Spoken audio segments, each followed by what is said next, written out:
You're listening to Media Monarchy with James Evan Pilato. Race to the power bottom, shorter sets, and the rarest records. Plus this day in history with Egypt Air 804 and our song of the day by Phoenix on your Morning Monarchy for May 19th, 2017. I'm James Evan Pilato from MediaMonarchy.com. Welcome to Friday's blast of listener-supported media, coming to you as always from the MediaMonarchy.com studios up here in Peak, Portland, Oregon. Hope you're doing safe and sound whenever, wherever you are, my friends. We are brought to you by you and all our supporters, patrons, donors, fans, everybody at MediaMonarchy.com/listen. That's got that evil cryptocurrency Bitcoin. We've also got a classic post office box. We've also got PayPal, and we've got Patreon.com/MediaMonarchy. Huge thanks to Luke B. He is our latest patron over at Patreon. And also a big thanks to our buddy Doug F. for the bump up. Again, if you can give a little, I can give a lot, my friends. A huge thanks to the Truth Seeker app and RadioConfluence.com. As this has been a pretty seamless transition week. I hardly felt a thing leaving Mixlr and just going on our own stream. It's at MediaMonarchy.com/listen. Hit that link. It should open up your VLC, your Windows Media Player, your iTunes. You can play it in a browser. Now, we're still riding on actually the old chat that we use at Mixlr.com/MediaMonarchy. I actually see no reason why we should stop that, at least for the moment. Looks like, I think, and I've been probably saying this all week for the last 2 weeks, Discord looks pretty rad, looks pretty robust. It looks like the place where we can not only do the chat, but I could also set up different rooms. I can have subscriber-only rooms. I can have moderators. And I can run the stream right through that, I'm pretty sure. So maybe this weekend, check out Discord, Discord. But of course, in reality, what I'd love to have is probably just our own private chat. We'll work on all that behind the scenes, my friends. It is Friday. Each day of your Morning Monarchy, we focus in on a different area of the news, hopefully giving you a well-rounded look at all over the world every week. Monday's world news, Tuesday's tech, Wednesday's health, Thursday is dark and disturbing, and let's see if we can get some of yesterday's Thursday yuck off of us with your Friday entertainment industrial complex. We call it hashtag media memes. All the stories we're about to talk about were tweeted out about an hour ahead of time. So if you're listening live, you can see exactly the stories that we are going to talk about. Woo! A lot of news. Even your breaking lamestream headlines. Pretty big, pretty important. Wiener to plead guilty in sexting case with his months-long online sexual relationship with a troubled 15-year-old girl. Meanwhile, ex-Secret Service officer gets 20 years for sexting teenage girls. Why Trump won't find salvation in the Middle East. That's right, the Trump train heads out for its first big international trip. I think it's its first trip, period. And they are hitting all the spots. The Wailing Wall, the Pope, Saudi Arabia, all of it. So we'll keep an eye on that over the weekend, although it is a very good idea, and I highly recommend you unplug from most of this over the weekends, if you're able. Deputy Attorney General Rod Rosenstein, frustratingly cautious in briefing House members. Joe Biden never thought Hillary Clinton was a very good candidate. That's why he's still threatening to run in 2020. Julian Assange, defiant as Sweden drops rape investigation. And driver with another car ramming in Times Square, charged with murder, 1 dead, 22 injured. Now, I asked my buddy Lauren Coleman, doesn't this count as another car ramming meme? He says technically no, because it's not terror related. I would argue it still absolutely connects, because whether it's terror related or they yell Allah Akbar or not, it still plays out in the news the same way. Car rammings, car rammings, car rammings. That's the meme. We're glad you're here. I'm James Evan Pilato, your host, webmaster, DJ, and so very much more from the MediaMonarchy.com kingdom. We talked about it a little bit yesterday as it was breaking news, but as you might expect, our neighbors up to the north in Seattle mourned the loss yesterday of Chris Cornell. Grief-stricken fans of the late Chris Cornell left flowers and memorials across Seattle for the musician whose work helped to cement the city's place in rock and roll history. KEXP, Seattle's popular independent radio station, paid tribute to Cornell with a full day of nonstop songs from Soundgarden, Cornell's other bands, and his solo work. DJ John Richards told listeners Seattle's son, Chris Cornell, has passed away. The city's Space Needle went dark at 9 p.m. for an hour in tribute to Cornell. Cornell was born and raised in the city and was part of a close-knit group of artists who formed the foundation of what would become the grunge scene that exploded in the early 1990s. Authorities claim Cornell hanged himself in a Detroit hotel room Wednesday night following a Soundgarden concert. Now, all that sadness and badness aside, it is actually nice to hear the fantastic Seattle radio station KEXP get a little bit of coverage, as they do fantastic work. We get a lot of our songs of the day from them. They are just one of the best radio stations around in a country that doesn't have a whole lot of great radio stations. Now, jumping back to the chat real quick, and again, that's why I love having the chat, because I generally get the ideas and a little bit of context and subtext from you guys. I forgot to mention the car rammer in New York City. Not a terrorist, just a Navy guy. Yet another military murder. What a surprise. They get pumped up full of drugs and pumped up full of hype about murdering people. They don't really get to do that overseas because we don't have wars like we used to. So they come back here and they kill their wives and they kill their friends and family. Sorry. The way I want to kind of book into this media memes entertainment industrial complex episode is sort of the full circle, if you will. So I want you to remember that full circle as we begin it, technically, right here. MP3s were all the rage even before you got that giant clunky Gen 1 iPod, which I have an early Nano. I've got actually a first generation iPhone as well. MP3s now are officially a thing of the past. Major developer Fraunhofer held most licenses for the use of MP3s, and it announced it is terminating those licenses in light of better, lower bit files such as AAC. And the industry shift towards those files. The company's official announcement can be read online and reads as follows, quote, on April 23rd, 2017, Technicolor's MP3 licensing program for certain MP3-related patents and software of Technicolor and Fraunhofer has been terminated. We thank all of our licensees for their great support in making MP3 the de facto audio codec in the world during the last 2 decades. The development of MP3 started in the late 80s at Fraunhofer IIS based on previous development results at the University Erlangen-Nuremberg. Although there are more efficient audio codecs with advanced features available today, MP3 is still very popular amongst consumers. However, most state-of-the-art media services such as streaming and TV and radio broadcasting use modern ISO MPEG codecs such as the AAC family or in the future MPEG-H. Those can deliver more features and a higher audio quality at much lower bit rates compared to the MP3.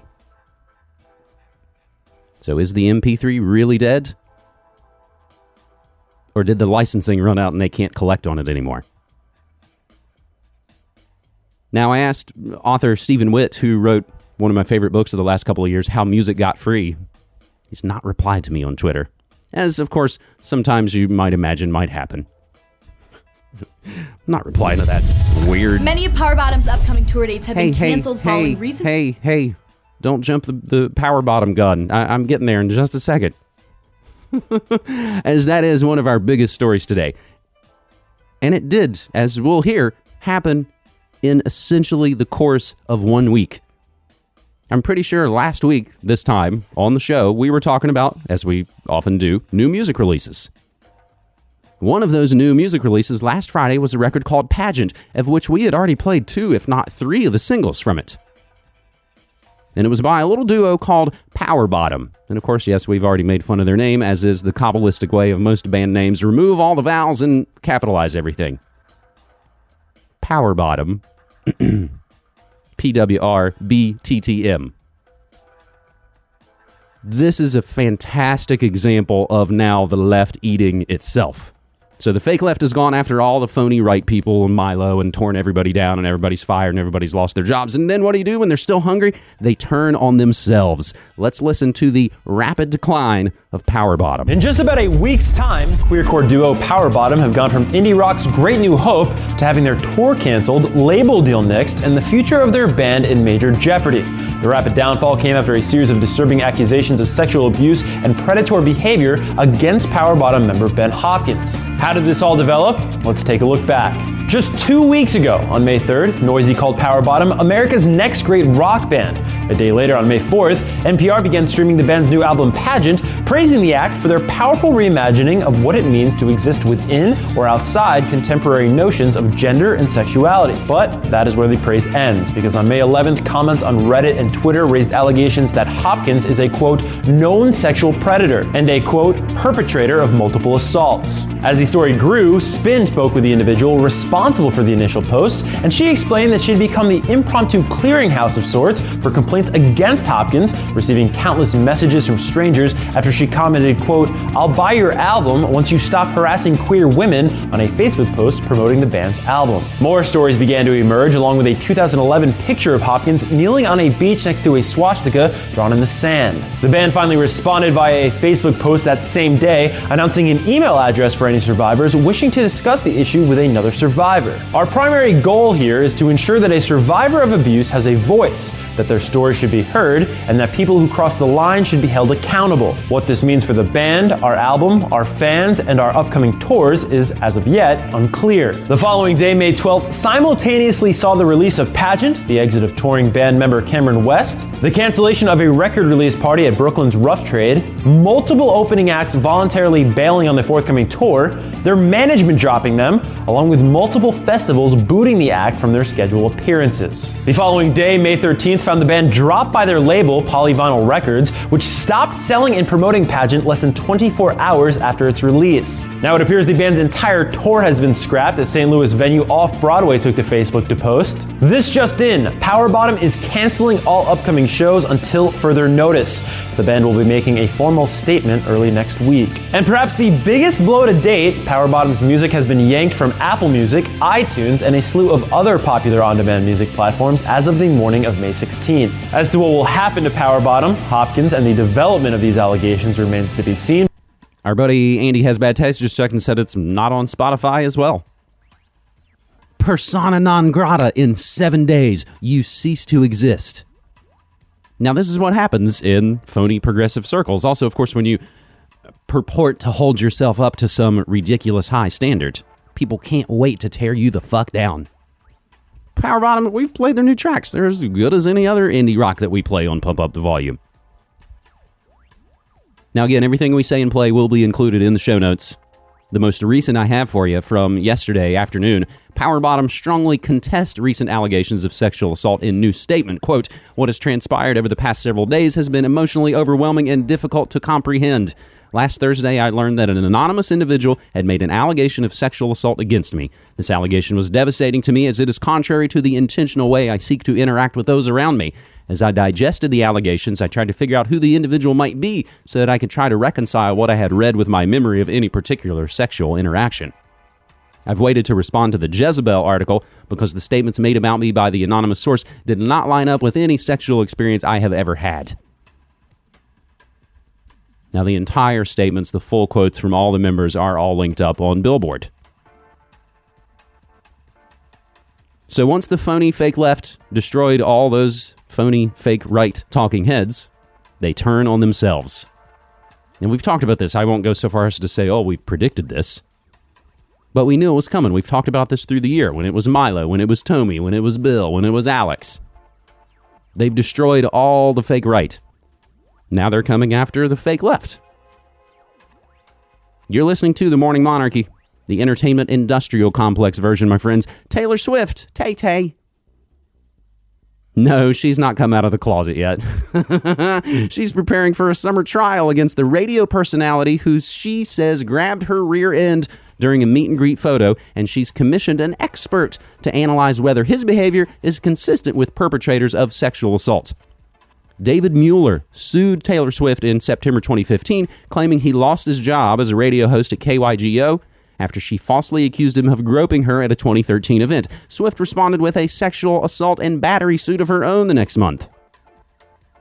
Now, as trial is quickly approaching, the DJ wants the judge to preclude the testimony of a woman who wrote an opinion that his behavior is consistent with emotional and psychological traits associated with the types of men who sexually harass and assault women. Mueller on last Thursday, filed a motion to bar testimony from Lorraine Bayard DeVolo, who has a PhD in political science and teaches women and gender studies at the University of Colorado in Boulder. She has never before served as an expert witness and apparently has no training in psychology, writes attorney Gabriel McFarland in the motion. Nonetheless, according to Ms. Bayard DeVolo's written report, she intends to opine that Mr. Mueller had the profile of a person likely to sexually assault women. And he is trying to fight that. Ask the experts, my friends. Tay-Tay, of course, joining the ranks of the Eagles as far as just wild litigiousness. They are far more a media corporation than they are any kind of pop star that writes shitty songs. What they are good at is running their entire giant business. We've talked about this before. She sues her guitar teacher who taught her how to play the fucking guitar for having a website that says, I taught Taylor Swift guitar, or whatever the URL is. She also fights anyone else who has websites that say, I blank Taylor Swift. Let's have a little bit of good news. Wouldn't it be nice if she could take old Tay-Tay to Fist City? You know what I mean. Loretta Lynn has been moved into rehabilitation after suffering a stroke earlier this month. I saw that news when we were actually out at the dinner club the other night. Supper club. Dinner theater. According to a post on the 85-year-old country singer and songwriter's website, Lynn is now doing great. Loretta wants to thank everybody for their prayers, love, and support. Loretta has been moved from a hospital facility into rehabilitation, and we're happy to report she is doing great. Loretta Lynn suffered a stroke on May 4th at her home in Hurricane Mills, Tennessee. She was then admitted to a Nashville hospital with the expectation that she would make a full recovery. A message at the time said Lynn had been advised by doctors to stay off the road while she recuperates, and upcoming scheduled shows will be postponed. She is a legend. Not doing so well. The late great Powers Booth, the actor who played Lieutenant Colonel Andrew Tanner in Red Dawn, 1984, is dead. Powers Booth, the character actor who infamously played Jim Jones and was known for his villain and lead roles in TV's Deadwood, Red Dawn, Tombstone, Sin City, The Avengers, has died in natural causes in his sleep. On that same day we were talking about Loretta Lynn suffering a stroke, on May 14th, 2017, Powers Booth was 68. The Emmy Award-winning actor Powers Booth has died. KCAL 9's Christy Fajardo joins us live in the newsroom with a look back at his career on both the small screen and the big screen. Christy. Yeah, and it was quite a career. The actor died here in Los Angeles just weeks shy of his 69th birthday. His rep tells CBS News, quote, in a statement, unfortunately, it's true.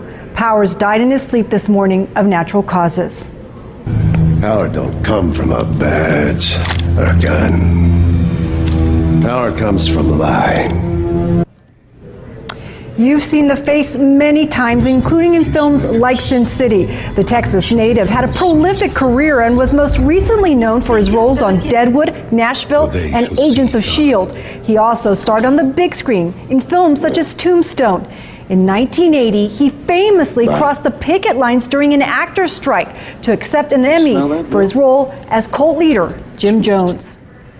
Tonight, condolences are pouring in on social media. Bo Bridges tweeted, "It's with great sadness that I mourn the passing of my friend Powers Booth, a dear friend, great actor, devoted father, and husband." James Woods writes, "Just sad, shocking, and unexpected news. We had dinner with Gary Sinise and friends weeks ago. Nicest man." His one-time co-star Dana Delaney tweeted, "Met him on Tombstone and married him in True Women. Powers Booth was a wonderful actor and even better man. Sad month for Cowboys." Booth is survived by his wife of 50 years and their 2 children. He was 68 years old. Back to you. Thanks. Our buddy Lauren Coleman has a post on Powers Booth getting into the synctastic connections, and it also notes that our friend and colleague Will Morgan has a film, Rose McGowan, Jesus Babies. The overlapping synchro-cinematic involvement of Powers Booth with Rose McGowan. A few shots to a shaman. You're listening to The Morning Monarchy for Friday, May 19th, 2017. I'm James Evan Pilato, your host, webmaster, DJ, and so much more. And it seems like on Friday we've always got some obituaries to go over. But we'll miss you, big fella. Keith Mitchell, drummer of Mazzy Star, has died. Mitchell passed away on Sunday with a cause of death yet to be revealed. The news was broken via a statement from the California bands Hope Sandoval and David Roback. Our hearts are broken. We've lost the much-beloved Keith Mitchell, a very talented and amazing drummer that we've had the privilege to work with for many years. He will live on in all our hearts forever. Mazzy Star's most recent studio album, 2013's Seasons of Your Day. It was their first album in 17 years. Mitchell was an original member of Mazzy Star, joining the group back in the late 80s after the group formed from the ashes of the previous group, Opal. He performed on their amazing 1990 debut, She Hangs Brightly, returned to the kit for 93's big breakthrough, So Tonight That I Might See, which features their endless, forever hit, Fade Into You, and their 96 record, Among My Swan. Listened to all of those records pretty much fairly religiously as they came out. She Hangs Brightly, such a fantastic one. I even got that one on tape. We've talked about all your concerts belong to us. You know, the music industry is essentially pissed off at what we did to them throughout the Aughties. And that can even tie back into what we talked about last week with the Target Shoots First, in a way, the giant compact disc game. The giant compact disc game in some ways set the stage for the MP3 theft revolution. Oh, you're going to sell me a $20 compact disc that I know costs 8 cents to make? Fuck you, we're all going to steal from you. So the last decade plus has been ways for the entertainment industrial complex looking for ways to make their money back. And the biggest and best way, not only for them, but also in a lot of times for the artists themselves, are the shows, are the concerts, are the festivals. But music festivals are facing a, quote, enormous backlash, as the emerging trend to cram in more bands playing shorter sets is infuriating some musicians. In the past, what seemed like a nation of fans would tune into Radio 1 to hear festival lineups announced, and there was a panic scramble when tickets went on sale. Now, with sets as short as 20 minutes, performers are asking themselves if it's worth it. Set times are getting shorter because festivals are trying to fit all the artists in, says Greg Lowe, booking agent for acts like Underworld, Crystal Fighters, Glass Animals. With the exception of the headliners, 45 minutes is now normal. If they get offered 40 or even 30-minute sets, they do question if it's really worth it. There's definitely a limit, and we're heading for an enormous backlash if it's going to become just a 2 or 3 song live piece to camera. If it continues to shrink, I think some could refuse to play. Which would be another great reason not to go to festivals. I'm glad I kind of did most of my festival things back in the 90s. A couple Lollapaloozas, a Tibetan Freedom concert. These are fantastic. I mean, I don't know if you use Bands in Town. I would just basically stop short of endorsing that app. It's fantastic. It's basically lets you track your favorite bands and lets you know when they're coming to town. I was able to stop reading the terrible local faux progressive free rags in my city, Portland Mercury, Willamette Week.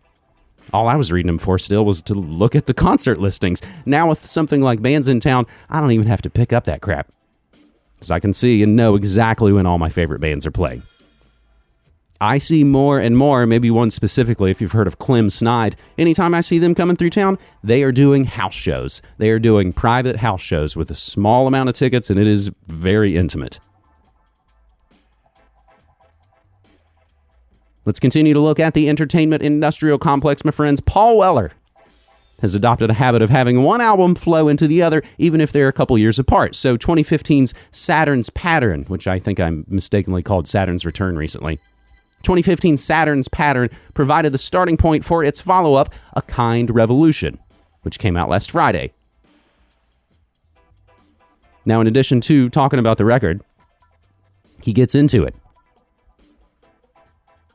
I don't think it makes me want to write any political songs. Even if the world's just crazy right now, a world of extremes. It's quite a scary time, really, he said. But that doesn't make him want to write any political songs. I don't think the answer's in politics or religion. The answer is inside people themselves, really, which is a much bigger question. It's not one person who's going to lead us into the light. It's going to have to come from us. So who knows what'll happen or not. Wise words from Paul Weller, former Jam frontman, Style Council, solo legend. Paul Weller sparks a kind revolution on new album. I don't think the answer's in politics or religion. That's words to live by. Meanwhile, the upcoming Morrissey biopic has been given a premiere date. It's being directed by Mark Gill, produced by Baldwin Lee and Orion Williams, the latter of whom worked as a producer on the Ian Curtis biopic Control. The film, which has not been authorized by the former Smiths frontman, is called England Is Mine, having been originally set to be titled Stephen, which is Morrissey's first name. The final title is a reference to a lyric in the Smiths song, Still Ill. Jack Lowden, who starred in the BBC adaptation of War and Peace, will play Morrissey, while Downton Abbey's Jessica Brown Findlay, who you might also know from Black Mirror, will reportedly portray artist, musician, and Morrissey's close friend, Linder Sterling. It's now been announced that England is Mine will premiere at the 71st Edinburgh International Film Festival on July 2nd at the Festival Theatre. In a statement, the festival's artistic director, Mark Adams, says, Morrissey's definitely one of Britain's most iconic artists, and we are delighted to be exploring the enigma of his incredible life story on closing night with the world premiere of England is Mine. With England is Mine, the Morrissey film, you know, they had a tiny budget. We shot it. There was some people there that were just working on it because they were Morrissey fans, you know, and it was all shot on location in Manchester. You know, it was freezing cold. But it was an extraordinary experience, and I cannot wait. I haven't seen it. I haven't seen either films. I cannot wait to see the England is Mine. I can't wait to see it because it was such a special script. It was just a beautiful script. It's almost became irrelevant who it was about. It was just an amazing script about this kid growing up in Manchester in the 70s who wasn't happy with what was around him or what he saw in the mirror when he looked at himself. Or it was just a guy with a drive to do something else. And it's honestly, the script is stunning. So that's the obviously very Scottish Jack Lowden, who's going to play the very Irish blood, English heart, Stephen Patrick Morrissey. So we'll have to wait and see what that looks like. England is Mine. I know I'm more interested in that than you are. But I put my obsessions into my media. That's half the reason why I'm doing it. Our buddy Ray Vahi pointed out that our obsession with trailers is making movies worse. Spider-Man Homecoming doesn't hit until July, but it's turned people off already. We've talked about this a lot on the show, even the handful of times that we do play trailers. They all sound exactly the same, and there's a reason for that. They're all being made by the same people. Our increasing obsession with trailers is changing how we watch movies. We're becoming audiences afraid of surprise. Audiences that would rather watch movies we're certain we'll like than risk watching films that surprise us into love. In some cases, this fixation is even lowering the quality of movies themselves, which don't have real far to go, as even we noted at the to say, race to the power bottom. It's encouraging bad filmmaking habits. This article on CNET says the most extreme example happened when Warner Brothers released such a successful trailer for Suicide Squad, it brought on the company that cut it to edit the whole film, dropping the director's original cut altogether. I know you feel the same way. Anytime you watch trailers, you end up going to, okay, well, don't need to see that because you showed everything. If you have just a modicum of media literacy, you can look at a trailer and figure out the whole movie. Not too much fun, and one of the millions of reasons why so many people are turning their backs on mainstream film, as so many of us here have and talked about. Oh, but you might actually care about this one. It's probably the hardest thing that I've ever worked on. I think of it as sort of a work of art. It's something hundreds of people created. It's a wonderful texture and depth to this world. It was the most work, it was the most difficult, but it was the most fun, it was the most rewarding. And of all projects, it's the one that I'm the most proud of.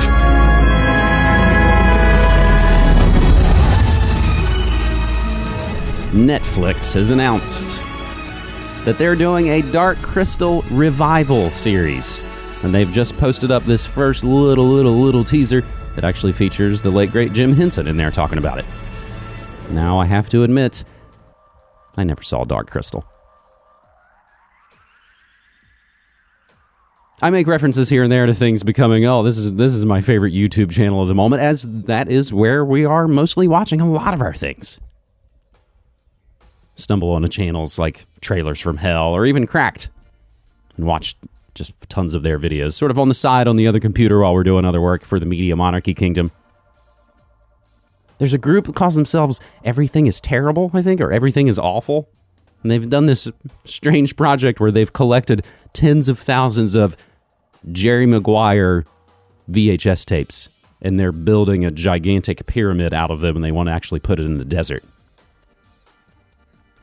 They even put together as one of the announcements, it's essentially an art installation. They replicated an old school video store filled with nothing but Jerry's. Oh, welcome to the Jerry Maguire store. And as strange as that seems, there are still videos around. Blockbuster Video enjoying an unexpected sequel. Call it a blast from the past. This familiar logo seems long ago, but it's still a part of the landscape in America's far north. Connor Knighton has the proof. And look at that. Look at nice and beautiful. There you go. All right, thank you. Good to go. Look at that. I know, it's a collector's item now. Got my own Blockbuster card. I carry business cards with me, and surprising enough, I can't tell you how many business cards I've given out to people because they literally do not believe that I'm from Blockbuster. It's like, there it is right there, hello. Kevin Damude is the manager of a Blockbuster Video in Anchorage, Alaska. The new releases are new, the candy is fresh, but it feels like a place from another era. So you've been here 26 years. That means you were in the era of people bringing back cassette tapes, right? Oh, of having to rewind VHSs. them. VHSs. Be kind, rewind. We had stickers on there. Maybe we should rewind for a minute. You've seen the headlines. Blockbuster went bankrupt in 2010. It closed its last 300 stores in 2013. So how is this even possible? For a lot of people, they haven't seen a Blockbuster store in maybe 5 or 6 years. Back when Blockbuster shut down, franchise owner Alan Payne decided to keep his doors open. Today, he owns 9 of the last 12 Blockbusters left in the entire country. There were once over 9,000 worldwide.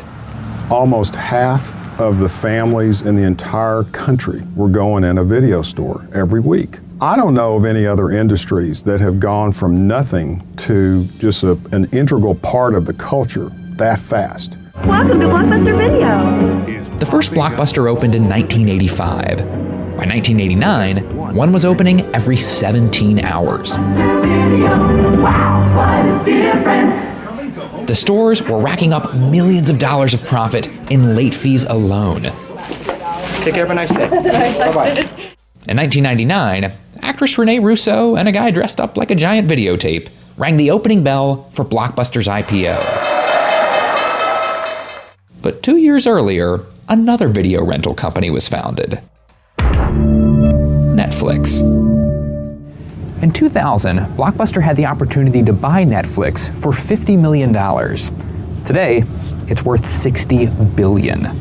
Blockbuster was convinced at the time that they could compete with Netflix, and rather than buy them, they wanted to compete with them. Say hello to Blockbuster. They deliver movies right to your mailbox. But by the time Blockbuster launched its own DVD by mail service, it was too little, too late. Netflix and Redbox had already moved customers away from the stores, and when high-quality video streaming came along, they never had to leave the couch. There were once close to 60,000 employees wearing the blue and yellow. Now, Kenai Malay is one of just a handful left. This is something that you don't really see on Netflix. There's no restocking on Netflix. There's no restocking on Netflix, for sure. Kenai works at a Blockbuster in Wasilla, hometown of Sarah Palin. Here, like in the rest of Alaska, internet's expensive. When you're getting charged by the gigabyte, the video store can actually offer a better deal. 5 days on both. Mm-hmm. And during the cold, dark winters, they can be community gathering places. I feel like a lot of the customers just want to come in and feel like they're someone special. They love the customer service. They love the interaction. It's a chance to get a recommendation from a person instead of from a computer.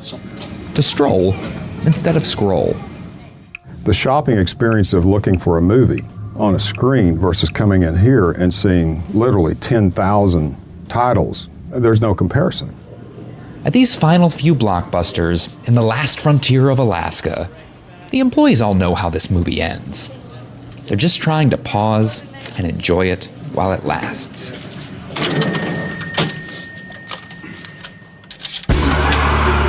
Where did you get this? The alternative media, Jerry. That's where you hear the truth. You're listening to Media Monarchy with James Evan Pilato. You are listening to the Entertainment Industrial Complex version of your Morning Monarchy for Friday, May 19th, 2017. I am James Evan Pilato, your host, webmaster, DJ, and so much more. And it's time for this month's Book Smarts installment. And different from our past, this is going to be a bit of an anthology, if you will. A little bit of a collection. No one is buying Marvel's lineup of social justice-themed comics It's no surprise given that few readers want politics forced down their throats. Thus, liberal darling Ta-Nehisi Coates and Yona Harvey's Black Panther and the Crew is getting the axe after poor sales just 2 issues after its launch. Its cancellation comes just weeks after Marvel VP revealed that comics with forced messages of diversity were responsible for the publisher's sales slump. Joined by Luke Cage, Manifold, Misty Knight, and Storm, the titular superhero who entered the limelight with Captain America Civil War gathers his all-black crew of superheroes to investigate the death of a civil rights activist who died in police custody. It has echoes of Sandra Bland's death. Set in a near-future Harlem-turned police state patrolled by robotic police officers controlled by a private security contractor, the comic has every element you'd expect from a comic attempting to tell a story inspired by Black Lives Matter. Cops beat people up for no reason, too. Naturally, the social justice superheroes take justice into their own hands and go to battle against the corrupt system while learning about the historical figures of the civil rights movement. Univision-owned entertainment vertical Gizmodo enthusiastically describes The Crew as one that tells a timely story about real-world issues like how police brutality devastates black communities. Coates explained to The Verge that Marvel decided to kill the publication due to poor sales and that there wouldn't be any continuation after the current story arc ends in its 6th and final issue. The market spoke, and Marvel listened. And when we say Marvel, remember that means Disney. When you say Star Wars, remember that means Disney.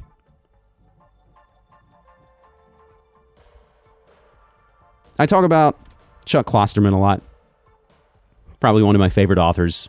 I read him all through the 90s and aughties in Spin magazine. And I'm always sort of looking for authors that write that way, that sort of write like I think, in a way. That sort of media-addled, emotional way. So love Chuck Klosterman's books. We also talked to Adam Rockoff about his book, The Horror of It All, sort of a Klosterman-esque take on horror films. I'm so stoked. I finally got a copy of a book called Do Not Sell at Any Price. It's written by Amanda Petrusik. She also writes for The New Yorker, and I've referenced her before, she wrote a fantastic article about the Prophets, Profits, of rage, about how a band filled with angry dude rage was exactly what they were claiming to rail against. Of course, the Trump train. Well-written article at the precise time it was needed. She's got a fantastic book. I'm only a couple of chapters in. It's one of those books, as you start to dive in, you realize, I'm so glad I'm reading this. I'm actually going to take my time. Do Not Sell at Any Price, the wild, obsessive hunt for the world's rarest 78 RPM records. The first time I heard a pre-war 78 played on the proper equipment totally changed how I thought about music. 78s were introduced around the turn of the century. They're sort of the earliest iteration of a record as we'd think of it today, and they are 10-inch shellac discs that spin at 78 revolutions per minute. In many cases, these records are incredibly rare, and they trade among collectors for sort of terrifying sums of money. I'm the author of Do Not Sell at Any Price, The Wild Obsessive Hunt for the World's Rarest 78 RPM Records, which is a nonfiction book about collectors of some of the rarest recordings in the world. I think the question of why someone collects, why someone would collect anything, for me was a sort of central question of the book. It was this sort of, why do this? Why, make all these sacrifices, both financial and personal, to pursue what are essentially just objects, right? As I kind of got deeper and deeper in the world, I was like, I get it. I sort of began to understand just how valuable these objects are, the experience you have when you listen to a song that is so sort of deeply affecting that you can feel it changing you. It's a beautiful experience, and it's certainly an experience I've sought out, and I think many people have sought out, but it can be really disorienting, sort of how powerful it is. And I think collecting in a way, and in particular collecting records, is a way of sort of mediating that experience, almost of controlling it. And it took me a while to sort of understand what they were talking about when they talked about what sounded different to them from these early recordings.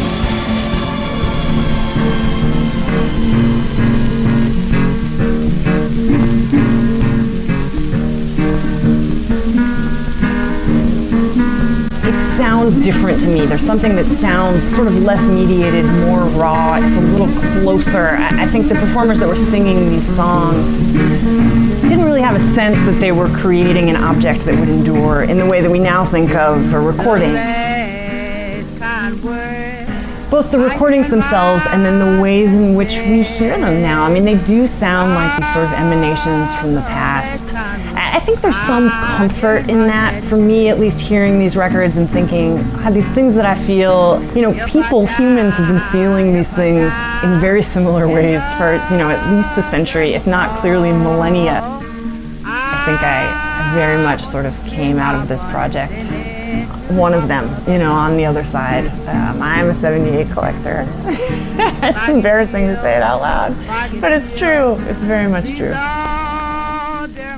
Do not sell at any price, from Amanda Petrusic. I've got the physical copy in my hand. Nothing like holding a physical book. As we're giving you this month's Book Smarts installment, Comics Society. That's Comics Study Society, CSS, not to be confused with cascading style sheets or anything. They've presented a new scholarly journal called Inks, I-N-K-S. The Comics Study Society is an interdisciplinary society open to all who share the goals of promoting the critical study of comics, improving comics teaching, and engaging in open and ongoing conversations about the comics world. According to CSS, comics studies include the study and critical analysis of comic strips, comic books, papers, magazines, albums, graphic novels, and other graphic books, web comics, and other electronic formats. As the first professional society of comic scholars in the U.S., CSS celebrates and seeks to foster diversity in comic studies. Partnered with Johns Hopkins University, CSS has released the first of their new scholarly journal dedicated to comics titled Inks. You can get a preview of that first issue in our show notes. We grabbed that from the Diamond newsletter. Frank's crawling all around my desk. What are you doing? Not done yet. We still got a little more time left on the Morning Monarchy. We're looking at Book Smarts in its sort of anthology style. I think I mentioned this one before. Still coming up August 1st for release. Katie Wallace has never given much thought to 9/11. She was only a year old when terrorists struck American soil. But now her dad has landed in a mental institution after claiming to know what really happened. He insists the attacks were part of a government conspiracy. And he claims that Katie is living proof, the lone survivor of a massive cover-up. Hoping to free her dad, Katie sets out to investigate his bizarre claims. Soon she's drawn into the strange and secretive world of 9/11 conspiracy theorists known as the Truthers. Wading through a dangerous web of fact and fiction, questions and distortion, Katie no longer knows what to believe, but she does know that she's being followed and that someone is determined to stop her search for the truth. Written by Jeffrey Gerard, a guy who writes young adult thrillers, mysteries. Truthers, coming out hardcover August 1st, 2017. Now, we've talked about this in different ways. I think sometimes people just want a way to tell a story. Harry Harrison wasn't trying to write, I want to write about the dystopic future with an eugenics-obsessed elite. But it kind of turned out that way. That's what'll happen when you get Paul Ehrlich to write the foreword to Make Room, which, as we know, is Soylent Green. It's also an interesting book coming out in June on Penguin, Random House. It's called Drunks, An American History. And I actually got a little promo copy of that and got to read a little bit of it. And it opens basically with, President John Adams has just discovered his son was an alcoholic. He was furious. John Adams' son actually died of alcoholism at a very young age. So that's a quick look at your book smarts. Again, the one we most recommend, Do Not Sell at Any Price, from Amanda Petrusic. If you're a collector nerd like us, you'll kind of see and hear a little bit of yourself. But it's also really nice to dive into that kind of thing and realize, oh, wait, I'm not anywhere close to those crazy people. I'm nothing like that. So we reach the end of your Media Memes edition, and we reach the full circle.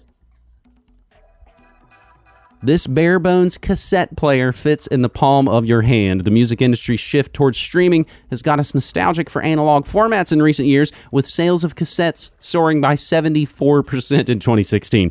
But where the vinyl revival has been matched by a deluge of new turntable designs, we've not seen a decent update to the bulky cassette deck or Walkman yet. Enter the Elbow. A bare bones device that fits in the palm of your hand. You got to see a picture of this. This could possibly be our album art for the day. Might also be some 78s. The tiny Elbow has an arm with a single pulley to drive the tape, rather than the double pulley of a traditional box-like tape deck. The speed of the tape is tracked by an optical sensor, and the motor keeps the speed constant.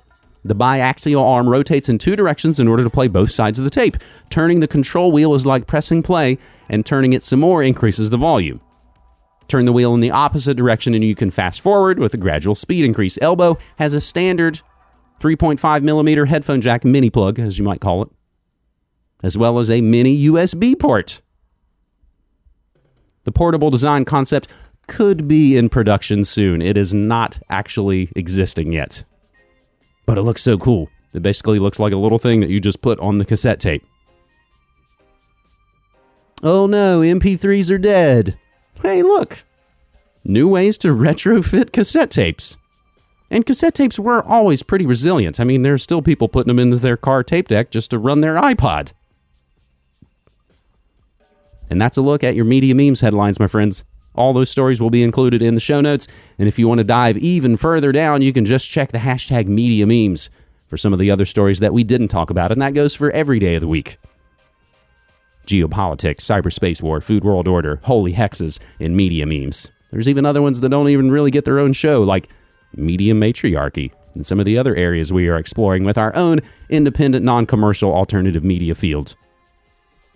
We're going to go out with brand new music from a little French band called Phoenix. They finally announced brand new music, and it sounds like frontman Thomas Marr's marriage to the very Italian Sofia Coppola is infecting the band's usually French sound. Brand new music from Phoenix coming up in just a couple of minutes. But first, my friends, of course, this day in history past is prologue. May 19th, 1536. Anne Boleyn, the second wife of Henry VIII of England, is beheaded on this day for adultery, treason, and incest. Jumping ahead a few hundred years, May 19th, 1921, United States Congress passes the Emergency Quota Act, establishing national quotas on immigration. And I can glance back over to the breaking lamestream news to see that, 41,000 arrested so far under the Trump train. May 19th, 1958. Bobby Darin's single Splish Splash was released as the first 8-track master recording pressed to a plastic 45 RPM disc. May 19th, 1960, the Drifters recorded Save the Last Dance for Me. I always remember that song because I used it in a sound design for Play many moons ago. Any of those songs that I actually used in productions, of course, are just going to be burned into my brain because I hit play on it 80 times. Also love doing those things in plays where you could make the sound come out of the stage so it was all tinny like it was coming out of the car. The play was How I Learned to Drive. Sidebar. May 19th, 1961, the Everly Brothers launched their own record label Calliope on this day. And in May 19th, 1962, a birthday salute to U.S. President John F. Kennedy takes place at Madison Square Garden, live at the Garden. The highlight, of course, is Marilyn Monroe's rendition of Happy Birthday. May 19th, 1965, FBI agents visited Wand Records investigating the lyrics to the song Louie Louie by the Kingsmen. May 19th, 1965, Pete Townsend writes My Generation on his 20th birthday. 1971, Mars probe Mars 2 was launched by the damn Soviet Union.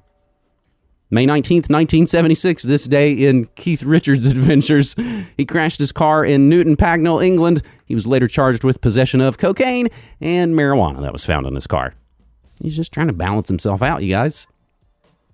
May 19th, 1986, the Firearm Owners Protection Act is signed into law by U.S. President Ronald Reagan. And on this day, just 1 year ago, May 19th, 2016, Egypt Air Flight 804 crashes into the Mediterranean Sea while traveling from Paris to Cairo, killing all 66 on board. Egypt Air flight dropping off radar overnight on its way from Paris to Cairo with 66 people on board. The Airbus A320 plunging into the Mediterranean Sea, and right now, the search for debris is on. Here's a look at how the events have unfolded so far.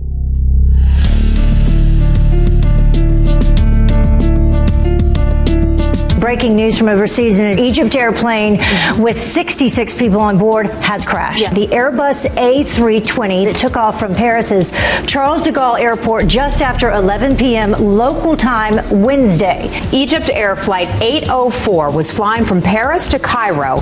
66 people were on board, 56 were passengers, including 2 babies and a child.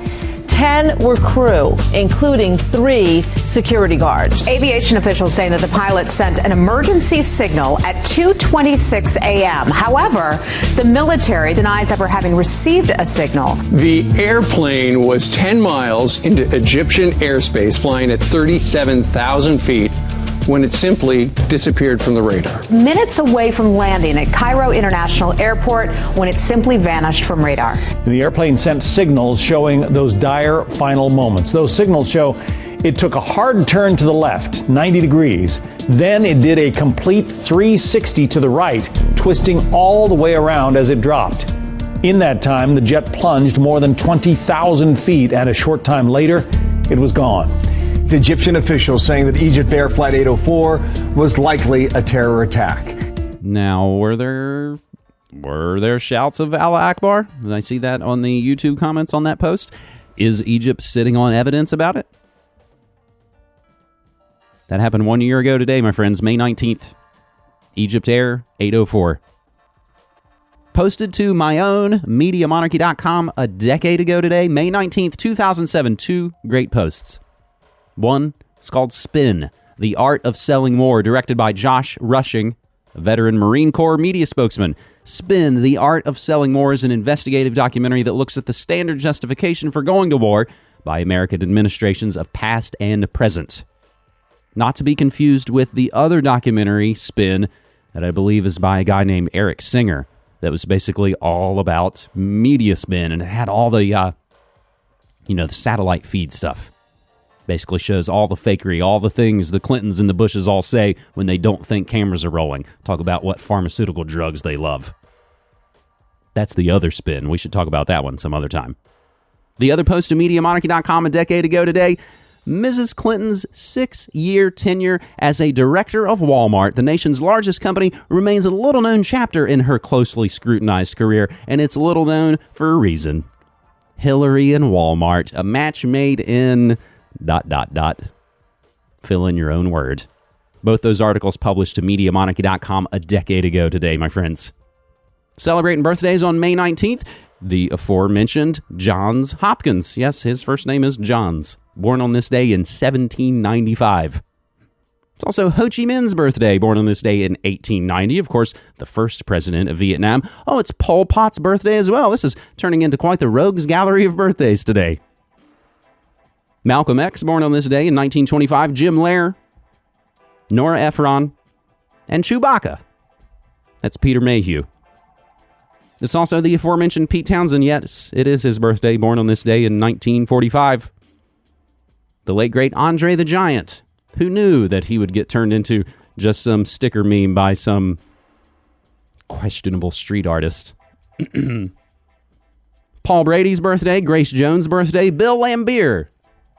That seems a strange name for James to mention. You know what I remember is my sports-loving friends back in the day. Of course, they would be all into sports, and I would just kind of be hanging on the side and be like, can we get back to video games and riding bikes? I distinctly remember them yelling and being mad at whatever game it was and saying, Bill Laimbeer is a queer. It's Kyle Eastwood's birthday, Yo Gotti's birthday. I don't know if he's on Yo Gabba Gabba. It's also the little British singer-songwriter who has to pay a hell of a lot of money to Tom Petty, Sam Smith, born on this day. I don't really think any of those folks are going to make it into our daily DJ set at noon, my friends. As we wrap up your morning monarchy, we, of course, want to set the stage for you to join us live in 2 hours for Pump Up the Volume, our daily DJ set at noon. Think of your morning monarchy as your protein-packed peanut butter, and your Pump Up the Volume as the chocolatey counterparts. Two great tastes that taste great together. Please don't sue me, Candy Company. They won't sue me because they have no idea. That's the great thing about kind of flying below the radar, my friends. And we're doing that with your support. MediaMonarchy.com/support. Check out the new stream, MediaMonarchy.com/listen. Super excited, super stoked. We've been running it for about 8 hours a day. So we do these live broadcasts. We play a ton of new music. All the music that we are playing, incidentally, are songs you've heard before on the Morning Monarchy or on Pump Up the Volume. They are all on our Spotify playlist. We're also doing broadcasts of any news. We've been hitting some of those White House press briefings. And we also do rebroadcasts of your Morning Monarchy and your Pump Up the Volume and your New World next week and your Good News next week and your Mary Jane Report. It's all at MediaMonarchy.com/listen, and it's all thanks to you at MediaMonarchy.com/support. We're going out with brand new music from the French band Phoenix, who've gotten a very Italian-sounding new record, and we got the title track, Te Amo. That's Italian for I love you. And I do. I appreciate your support, my friends. That's what keeps us going and growing and moving and grooving. That wraps another week of your Morning Monarchy. As that's your Friday, May 19th, 2017, Media Memes edition of your Morning Monarchy, my friends. I am James Evan Pilato from MediaMonarchy.com. Thanking you so very much for listening and reminding you, as always, my friends, don't hate the media, become the media. Take care. You're listening to Media Monarchy with James Evan Pilato. Since 2005, Media Monarchy has covered the real news about politics, health, technology, and the occult, all remixed with music and media that matters. Go to MediaMonarchy.com/support and become a monthly subscriber so you can help keep independent, non-commercial, alternative media going and growing. Thanks.